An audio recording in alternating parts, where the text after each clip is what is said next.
আৰু ইফালে কলিয়াবৰৰ গৰুবন্ধাত নিশা চোৰৰ চাফাই অভিযান। গৰুবন্ধাৰ বিমল চাউ নামৰ ব্যক্তিগৰাকীৰ ঘৰত লুটপাট চলালে চোৰে। গৃহস্থই শুই থকা অৱস্থাত পুৱতি নিশা ঘৰত সোমাইছিল চোৰে। সোণৰ অলংকাৰ সহ নগদ ৪৪,০০০ টকা লুটপাট চলালে। সাৰ পাই চোৰ ধৰাৰ চেষ্টা কৰিছিল ঘৰৰ গৰাকীয়ে। অৱশ্যে পলাই যাবলৈ সক্ষম হয় চোৰ।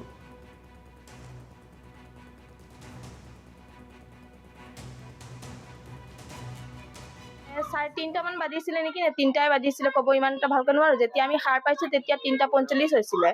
আৰু এই দৰ্জাটো ভাঙি পেলাই চোৰে আহি পেলাই ইয়াৰ পৰা পাৰ্চ লৈছে, এই দৰটো খুলি পেলাই ইয়াৰ পৰা চাবি লৈছে। চাবি লৈ পেলাই চাবিটো টন্ন কৰি দিছে।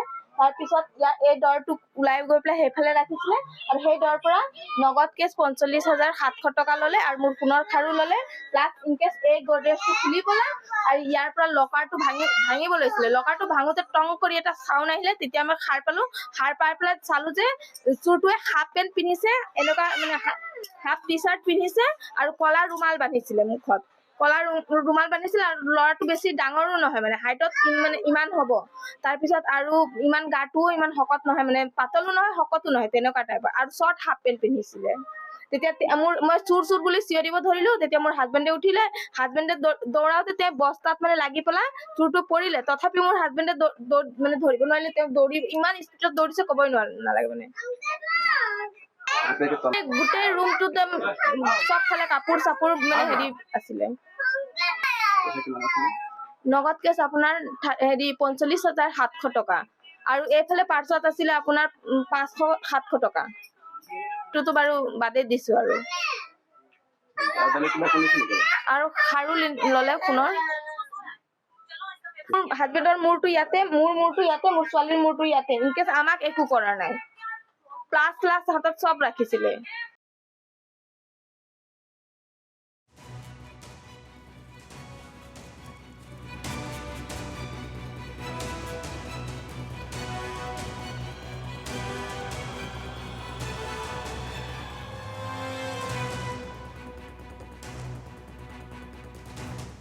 আৰু ইফালে কলিয়াবৰৰ গৰুবন্ধাত নিশা চোৰৰ চাফাই অভিযান। গৰুবন্ধাৰ বিমল চাউ নামৰ ব্যক্তিগৰাকীৰ ঘৰত লুটপাট চলালে চোৰে।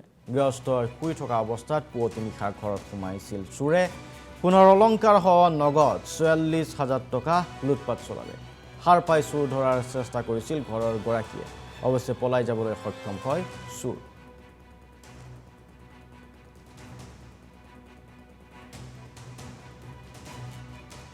চাৰে ৩টামান বাজিছিলে নেকি, ৩টাই বাজিছিলে, ক'ব ইমান এটা ভালকৈ নোৱাৰো। যেতিয়া আমি সাৰ পাইছো তেতিয়া ৩:৪৫ হৈছিলে। আৰু এই দৰ্জাটো ভাঙি পেলাই চোৰে আহি পেলাই ইয়াৰ পৰা পাৰ্চ লৈছে, এই দৰটো খুলি পেলাই ইয়াৰ পৰা চাবি লৈছে। চাবি লৈ পেলাই চাবিটো টন্ন কৰি দিছে। তাৰপিছত এই দৰটো ওলাই গৈ পেলাই সেইফালে ৰাখিছিলে। আৰু সেই দৰৰ পৰা নগদ কেছ ৪৫,৭০০ টকা ল'লে আৰু মোৰ সোণৰ খাৰু ল'লে। প্লাছ ইনকেছ এই গডৰেজটো খুলি পেলাই আৰু ইয়াৰ পৰা লকাৰটো ভাঙিব লৈছিলে। লকাৰটো ভাঙোতে টং কৰি এটা চাউণ্ড আহিলে। তেতিয়া মই সাৰ পালো। সাৰ পাই পেলাই চালো যে চোৰটোৱে হাফ পেণ্ট পিন্ধিছে, এনেকুৱা মানে হাফ টি চাৰ্ট পিন্ধিছে আৰু কলা ৰুমাল বান্ধিছিলে মুখত। কলা ৰুমাল বান্ধিছিলে আৰু ল'ৰাটো বেছি ডাঙৰো নহয়, মানে হাইটত ইমান হ'ব। তাৰপিছত আৰু ইমান গাটোও ইমান শকত নহয়, মানে পাতলো নহয় শকতো নহয়, তেনেকুৱা টাইপৰ। আৰু শ্বৰ্ট হাফ পেণ্ট পিন্ধিছিলে। তেতিয়া মই চোৰ বুলি চিঞৰ দিব ধৰিলো। তেতিয়া মোৰ হাজবেণ্ডে উঠিলে। হাজবেণ্ডে দৌৰাওতে তেওঁ বস্তাত মানে লাগি পেলাই চোৰটো পৰিলে। তথাপি মোৰ হাজবেণ্ডে মানে ধৰিব নোৱাৰিলে। তেওঁ ইমান স্পীডত দৌৰিছে, ক'বই নালাগে মানে। গোটেই ৰুমটোত চবফালে কাপোৰ চাপোৰ মানে হেৰি আছিলে। নগদ কেছ আপোনাৰ ৪৫,৭০০ টকা। আৰু এইফালে পাৰ্চত আছিলে আপোনাৰ ৫০০-৭০০ টকা। টোতো বাৰু বাদে দিছো। আৰু খাৰু ল'লে সোণৰ। হাজবেণ্ডৰ মূৰটো ইয়াতে, মোৰ মূৰটো ইয়াতে, মোৰ ছোৱালীৰ মূৰটো ইয়াতে। ইনকেছ আমাক একো কৰা নাই। প্লাছ হাতত চব ৰাখিছিলে।